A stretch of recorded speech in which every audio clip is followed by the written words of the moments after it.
si on optimisait un petit peu notre rangement de peinture?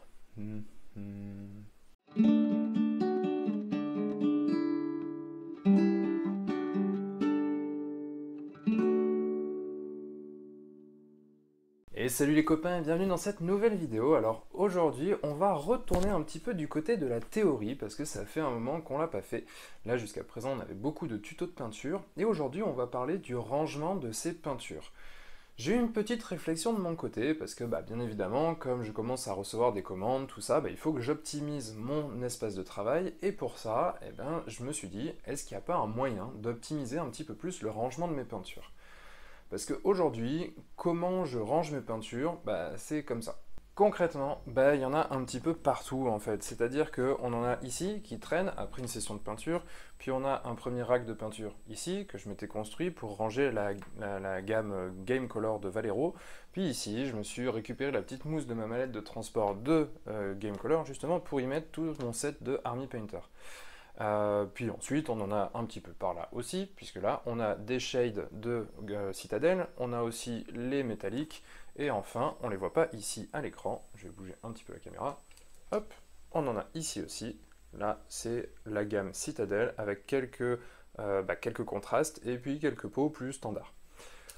Bon, concrètement, c'est toujours un petit peu comme ça. Ah oui, j'ai oublié aussi celle-ci, les Scale Color, qui du coup sont mélangées ici et dans n'importe quel ordre, dans n'importe quel sens. Donc l'idée, c'est de se dire comment est-ce qu'on peut ranger tout ça pour avoir quelque chose qui soit plus logique, qui soit plus cohérent. Et pour ça, je suis parti sur deux aspects de la peinture. Deux aspects qui vont me permettre de ranger plus correctement, en tout cas à mon sens, les peintures. Parce que là aujourd'hui, je les ai rangés par gamme en fait. J'ai ma gamme Game Color, j'ai ma gamme Army Painter, j'ai à part là les petits Citadel, un petit peu de Scale Color. Ça n'a pas vraiment de sens en fait, puisque quand je peins, en fait, je m'en fous de savoir avec quelle gamme je peins. Il y a certaines choses pour lesquelles ça peut être intéressant de savoir, parce qu'on sait que telle couleur fonctionne un peu mieux quand on veut cet effet. Mais ça au final c'est possible, quel que soit le rangement en fait. Là aujourd'hui, le fait de séparer ces gammes, ça sert un peu à rien. Alors pour ce nouveau rangement, j'ai réfléchi à quelque chose qui s'apparente à la théorie des couleurs et aux trois variables qui composent la couleur. La teinte, la clarté et la saturation. Et pour ça, en fait, en utilisant ces éléments-là, ça va me permettre de trier les couleurs en fonction de principalement deux éléments qui sont la clarté et la saturation, puisque de toute façon, la teinte, on la voit facilement à l'œil, on voit que c'est du bleu. Quand c'est du bleu, c'est du bleu, quand c'est du rouge, c'est du rouge. Alors tu vas me dire à quoi ça sert concrètement, parce que là tu me dis que tu différencies la clarté, tu différencies la saturation, ok c'est cool, mais comment ça se passe et à quoi ça sert? Déjà, ça sert à choisir plus facilement, plus rapidement la couleur, ou en tout cas la peinture que tu vas vouloir prendre en fonction de ces éléments. Et ces éléments, au final, ils vont déjà être triés, ils vont déjà être classifiés. Donc, en fait, tu ne vas pas avoir à réfléchir, tu vas savoir à peu près où se trouve la peinture.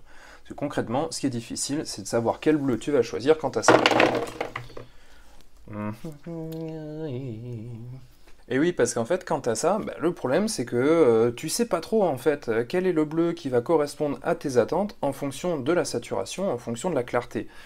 Au final, entre ces deux-là, par exemple, on ne sait pas, parce que en fait, quand c'est dans le pot, en plus, à part connaître hyper bien ces couleurs, quand c'est dans le pot, on voit pas vraiment. On a l'impression que celle-ci est plus saturée que celle-là, et en fait, c'est pas forcément le cas.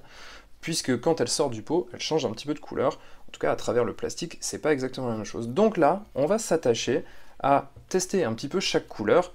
Et alors, ça je vais pas le faire en caméra, ça va vous épargner ce temps-là. Mais en tout cas, on va les tester hors pot et ensuite, on va les trier en fonction de la clarté et en fonction de la saturation. Comment je vais faire ça? Bonne question. Concrètement, l'objectif ici, c'est d'arriver à organiser son rack de peinture avec les variables qui ont été énoncées. Donc, on va se faire, théoriquement, si on a son rack de peinture comme ça, on va se faire des blocs qui correspondent à des couleurs. Ici, par exemple, on aura tous nos bleus. Dans le bleu, on va avoir ici les plus clairs, ici les plus sombres, donc les plus sombres ici, les plus clairs ici, Et ensuite, à l'intérieur de ce rack, donc là on a une échelle de clarté qui est verticale, on aura aussi une échelle horizontale qui ici va être la saturation. Avec ici les moins saturés et ici les plus saturés, ou inversement, ça finalement peu importe. Donc l'idée est d'aller vers ce genre de choses, ce qui veut dire que là on aura tous nos clairs qui seront en haut, tous nos intermédiaires, puis tous nos sombres, et ensuite, dans chaque compartiment de couleurs, entre guillemets, les bleus, les rouges, et ainsi de suite, on aura les moins saturés vers les plus saturés.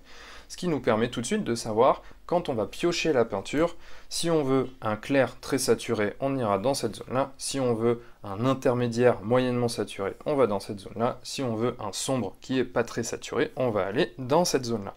Ça va permettre de faciliter les choix, sans avoir à sans se tromper, en tout cas, par rapport à ce que peuvent nous présenter les bouteilles, les pots, parce que je suis sûr que ça t'est déjà arrivé comme ça m'est déjà arrivé à moi, à savoir qu'à un moment donné, tu prends une couleur pensant que ça va fonctionner, et finalement tu te rends compte qu'elle est trop claire, trop foncée, trop saturée, pas assez saturée par rapport à la peinture que tu es en train d'effectuer.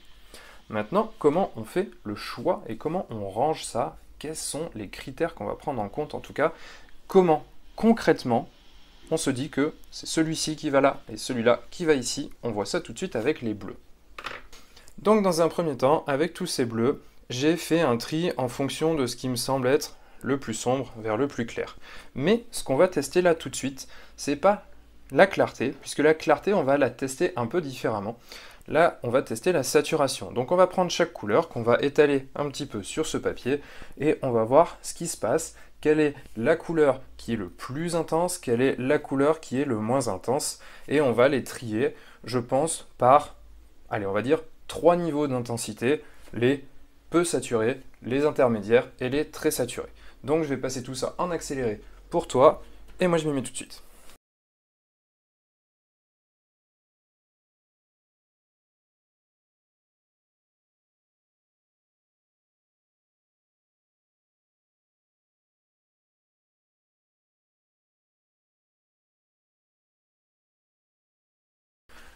Une fois qu'on a ça, du coup, on va essayer d'identifier quelles sont, comme je disais, les couleurs qui sont les plus saturées. Alors, l'avantage de les avoir triées dans un gradient de clarté, même s'il n'est pas tout à fait exact, ça nous permet quand même de comparer à des clartés identiques, des clartés similaires en tout cas, et donc du coup, de ne pas être trompé par justement le côté sombre ou clair de la peinture. Si on commence par le bas, ici, par exemple, on est à une intensité assez forte. On est quand même vraiment voilà, bien chargé en bleu. Donc ici, on peut se mettre intensité. On a dit qu'on était de 1 à pas intense jusqu'à 3. Donc là, on est intensité 3. Ici, on est un cran en dessous. Donc on va mettre intensité 2. Ici, par contre, on est très chargé en pigment. Donc intensité 3 à nouveau. Et ainsi de suite jusqu'en haut. Donc là, pareil, je le fais en accéléré.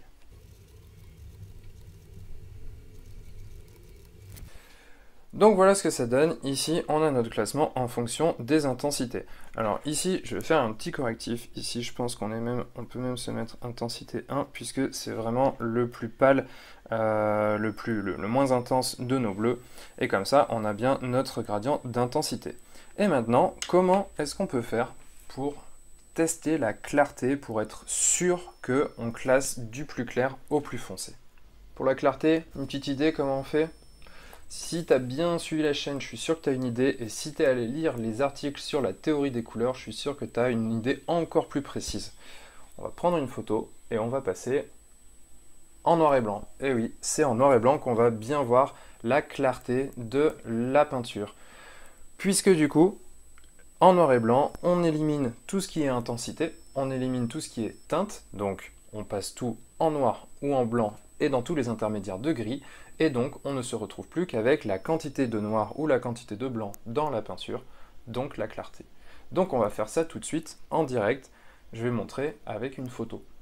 Alors pour ce qui est du passage en noir et blanc, ce que je peux te conseiller, c'est le site PixelR, donc on va y aller tout de suite. Voilà, pixelr.com, c'est le premier lien qui sort ici. Et en fait, sur ce site, donc en gros, c'est un espèce de mini Photoshop en ligne. Donc là, on le voit par exemple, j'avais fait des détourages sur les figurines que j'avais peint pour Super Fantasy Brawl. Et là, on a notre photo, puisque je l'avais préparée évidemment. Et donc là, sur ce site, on va pouvoir passer la photo en noir et blanc. Pour ça, il te suffit d'aller dans Ajustements, Teinte et Saturation. Et ici, de passer la saturation au minimum à -100. Et tu l'appliques. Une fois que tu as ça, et bien là, on a toutes nos couleurs qui sont complètement en noir et blanc. Et donc là, on va pouvoir juger de la clarté en se mettant des petites annotations. Donc il suffit, là je vais reprendre mon petit calepin là que j'avais préparé. Hop, je vais me le mettre à côté. Et là, comme on le disait, la clarté, on va se faire des annotations de 1 à 5. Donc, très clairement, ici, on avait déjà dégrossi le travail, mais avec cette photo, on voit qu'on a des petites erreurs. Par exemple, celui-ci est plus foncé que celui-là, il est plus sombre, donc du coup, la clarté, elle doit être intercalée, là, cette couleur doit être intercalée entre ces deux-là. De la même manière, celle-ci est plus sombre et devrait être intercalée ici. Donc, si on devait se donner une échelle de 1 à 5, sachant qu'ici, on a 1, 2, 3, 4, 5, 6, 7, 8, 9, 10, 11, 12 peintures, ça veut dire qu'on en aurait à peu près 2 ou 3 par, entre 2 et 3 on va dire, par niveau de clarté. Et donc du coup, là, on peut commencer à se noter ces niveaux. Donc par exemple, celle-ci, celle-ci et celle-là sont de clarté max, donc clarté 5. Ici, celle-ci et celle-ci, je dirais, sont de clarté 4. Donc ne pas se tromper, celle-ci est à 5, celle-ci est à 4, celle-ci est à 4. Voilà, donc là on a fait celle-ci, il nous reste encore toutes celles-là. Et donc là, pareil, de la même manière, on va les trier. Donc celles-ci sont à mon avis intercalées également. Et donc, une fois qu'on a fait ça, on aura toutes nos annotations jusqu'à la clarté 1 pour les 4 premières, puisque les 4 premières ici sont quand même vraiment sombres. Donc celle-ci, clarté 1, 1 et 1. Et donc là, on a notre gradient de clarté. Maintenant, tu vas me dire, ouais, mais c'est un petit peu difficile de le voir comme ça à l'œil et de se donner un indicateur, en tout cas de le faire au jugé. Et je suis complètement d'accord, c'est vraiment pas évident. D'ailleurs, moi, je suis le premier à me tromper sur ces trucs-là. Alors, voilà, avec l'habitude, j'arrive plus ou moins, mais il y a encore des erreurs. Et c'est notamment ce qu'on va pouvoir voir sur l'intensité, où j'ai fait des erreurs de jugement. Donc, la méthode que je t'ai présentée ici, c'est une méthode plus rapide, une méthode plus simple, pour aller plus vite si tu n'as pas trop le temps de le faire. Maintenant, la méthode que je vais utiliser, c'est celle que je vais utiliser via ce logiciel et qui va rentrer un petit peu plus encore dans le détail, c'est-à-dire, donc là, on va rebasculer sur la version en couleur, voilà, et on va utiliser le petit outil pipette qui est ici. Donc cet outil pipette, en fait, on va venir le passer sur la couleur. Alors bien faire attention de prendre la couleur et pas les reflets, hein, parce que sinon forcément on n'est pas sur la bonne teinte, ni sur la bonne clarté, ni sur la bonne intensité. Là ici, en prenant la bonne couleur, on peut venir cliquer sur le petit rond ici, et là on a cette espèce de, comment dire, cette espèce de palette de couleurs. Alors c'est pas une roue chromatique, hein, mais c'est un petit peu ce qui s'en rapproche le plus ici. Et on va pouvoir justement classer de manière un petit peu plus précise ces peintures en fonction de leur clarté et en fonction de leur intensité. Alors la première chose que j'ai constaté, c'est que justement en donnant ces niveaux d'intensité de 1 à 3, finalement on n'était pas assez juste parce que on est trop dans des couleurs qui sont quand même relativement intenses ici. Et donc du coup, pour moi, c'est plus intéressant d'aller chercher, on va dire, une intensité de 1 à 5, un peu comme on le fait avec la clarté. Et donc pour arriver à classer ces couleurs par intensité de 1 à 5 et de clarté de 1 à 5, eh ben, on va tout simplement, dans sa tête, diviser ce petit carré en 5. Donc ici, on a par exemple, si on est au-dessus de la ligne que je viens de montrer là avec la souris, ici, tout ce qui est au-dessus, ça va être la clarté maximale, ça va être la clarté numéro 5. Et au plus on va descendre, au plus on va être sombre, au plus on va être foncé, donc on sera sur la clarté 1. Pour l'intensité, c'est l'axe horizontal. Donc ici, tout ce qui va être à droite de cette ligne-là va être en intensité 5. Tout ce qui va être à droite de cette ligne-là va être en intensité 4. Puis au milieu 3, pardon, puis ensuite 2, et ensuite c'est 1. Ce sera plus précis. Et en plus de ça, on va se rendre compte que j'ai fait des petites erreurs sur mon interprétation à l'œil, donc c'est aussi pour ça que c'est toujours assez intéressant de s'aider de ce type de logiciel pour avoir, on va dire, pour avoir des données qui sont fiables dès le début, pardon, et partir sur de bonnes bases. Là, typiquement, ici, sur les deux premiers, eh ben, je me suis pas mal planté. Alors, certes, on était bien sur la clarté, hein, ce sont bien toutes les deux des couleurs de clarté 5, puisqu'on est, que ce soit sur celle-ci qu'on vient de prendre ou sur celle-ci, on est bien sur la partie supérieure sur l'axe vertical. Par contre, ici, j'avais mis une intensité 3, alors qu'en fait, l'intensité ici, si on divise en 5, elle est, on va dire, entre 3 et 4. Sur 5, là j'avais mis 3 sur 3, hein. Donc ici, je pense qu'on peut dire qu'on est à une intensité de 3 sur 5, alors qu'ici, on est à une intensité de entre 4 et 5, donc plutôt ouais, 4 sur 5, donc ça veut dire que celle-ci est plus intense que celle-là, alors que moi j'avais mis l'inverse. Donc ça prouve que même avec l'expérience, même avec l'entraînement et même avec pas mal de pratiques, on arrive encore à se planter parce que l'interprétation de l'œil n'est pas toujours la bonne. Peut-être que demain, si je m'étais réveillé un petit peu plus en forme, j'aurais pas eu la même erreur, mais en tout cas aujourd'hui je me plante et ça prouve bien que de classer ces peintures comme ça de manière très précise va nous permettre de choisir la bonne peinture au bon moment. Donc ici, on est sur des peintures qui sont de clarté assez similaire, avec une des deux qui est plus intense. Donc on va faire ça sur toutes les couleurs, et on va se noter donc les niveaux d'intensité de 1 à 5, et les niveaux de clarté de 1 à 5. Je le fais tout de suite, et je vous reprends. Et donc on est de retour avec nos petits pots de peinture, une fois qu'on a trié et classé en fonction de la clarté et de l'intensité chaque couleur. Et donc maintenant, on va à proprement parler commencer à passer au rangement de ces peintures. Et donc là, comment on met en application ça, ou en tout cas comment j'envisage, parce que là, c'est absolument pas une méthode éprouvée ou quoi que ce soit, hein, c'est quelque chose que je tente. Donc comment j'envisage de mettre ça en place?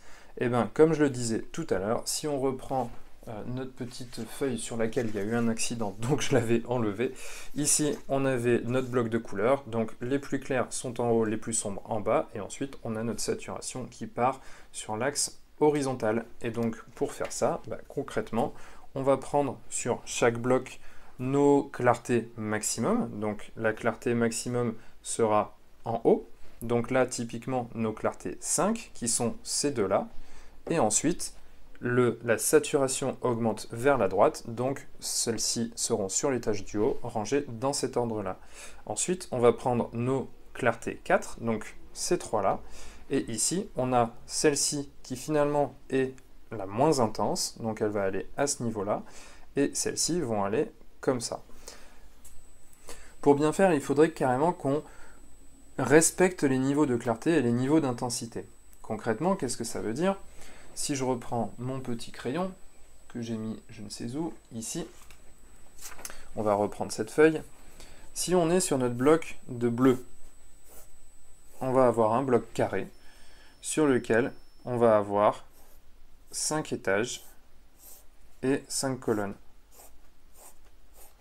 Et donc l'idée serait, en gros, d'avoir toutes ces cases qui sont remplies par une et une seule peinture. Ça, c'est vraiment la théorie pour avoir toutes les variantes de cette teinte, de la clarté 1 à 5 et de l'intensité 1 à 5.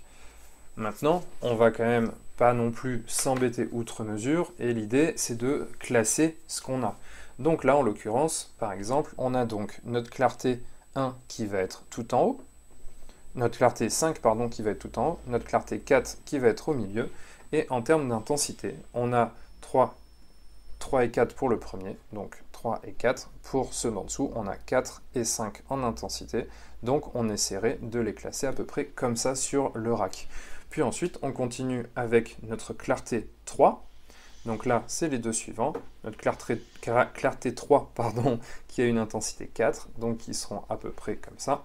Puis ensuite, la clarté 2, ici. On a oublié la clarté 3, qui est celui-ci, donc qui est ici. La clarté 3 qui vient donc s'intégrer ici, et qui est à peu près au même niveau. Simplement ici, on voit qu'on est sur une teinte qui est plus violacée, donc c'est aussi pour ça que du coup, on l'avait séparé. Ici, on a notre clarté 2, donc avec une intensité de 5, donc qui serait rangée comme ça. Puis ensuite, on a ces deux-là qui nous restent, donc on a la clarté 1 pour les deux, avec celui-ci qui est en intensité 3, et celui-ci qui est en intensité 4.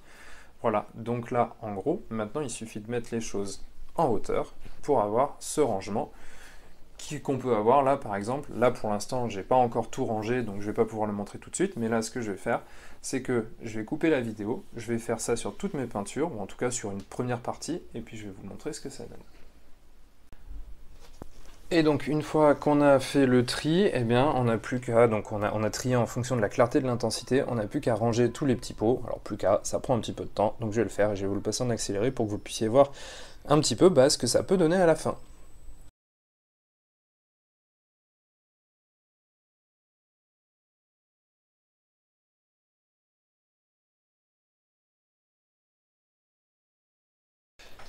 Et voilà ce que ça donne. Donc là, on a un rack, évidemment, qui n'est pas assez grand en hauteur, hein, parce que j'ai que 4 étages. À l'époque, quand je l'avais construit, j'avais pas forcément prévu de ranger mes peintures comme ça.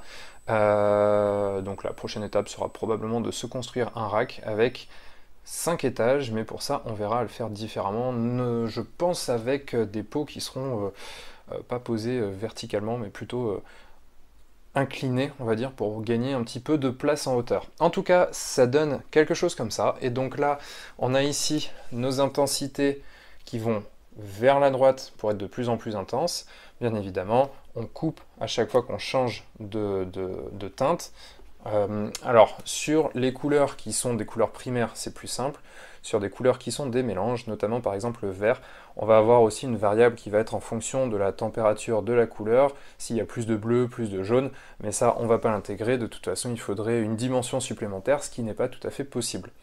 En tout cas, en ce qui concerne ce rangement, on a bien nos intensités par couleur qui vont en s'intensifiant, qui vont être de plus en plus fortes vers la droite. Donc ici, par exemple, on va avoir une intensité qui sera plus basse que celle-ci. Sur l'étage du bas, étant donné que je n'ai que 4 étages, j'ai mis les clartés 1 et 2, donc les deux les plus sombres, et ensuite on monte à 3, 4, puis 5, donc là on est en clarté maximale. Là où c'est intéressant, c'est aussi qu'on voit la répartition de nos couleurs, de nos peintures, et donc on peut voir s'il nous manque certaines choses. Alors évidemment, ici, étant donné qu'on est en clarté maximale, on aura moins de peinture que si on est en clarté intermédiaire, puisque c'est les clartés intermédiaires qui vont souvent faire nos couches de base. Voilà pour ce rangement. Alors pour l'instant, je n'ai fait que, entre guillemets, le bleu, le vert et les jaunes. Il va me rester toutes les autres couleurs, évidemment. Et voilà pour cette vidéo, c'est terminé. Alors j'espère que cette solution de rangement, ce côté un peu théorique sur le rangement des peintures t'aura plu, que tu y auras appris quelque chose, ou en tout cas que ça te servira dans tous les cas pour identifier un petit peu les clartés, les intensités de tes peintures si tu as du mal à le faire, ce qui est tout à fait normal parce que honnêtement c'est un exercice hyper complexe comme tu l'as vu, moi je me plante encore très régulièrement, donc de faire cet exercice justement c'est dans cet intérêt, c'est pour éviter de se tromper par la suite, puisque maintenant quand je vais vouloir éclaircir, je vais aller chercher par ici, quand je vais vouloir assombrir, je vais chercher par ici, les couches intermédiaires sont par là, et ensuite en intensité, ça c'est aussi quelque chose qui est identifié. Donc voilà, j'espère qu'elle t'aura plu cette vidéo, si c'est le cas n'hésite pas à la liker, à la partager, à t'abonner à la page aussi bien sûr si tu veux pas louper les prochaines, à aller sur le blog apprendre la peinture sur figurine.com où j'y ai toujours en téléchargement gratuit le petit guide du débutant en peinture sur figurine, et puis ben moi, jusqu'à la prochaine vidéo, il me reste plus qu'à te souhaiter une très très bonne soirée, et puis bah n'oublie pas de mettre des couleurs dans ta vie, hein. Allez, ciao!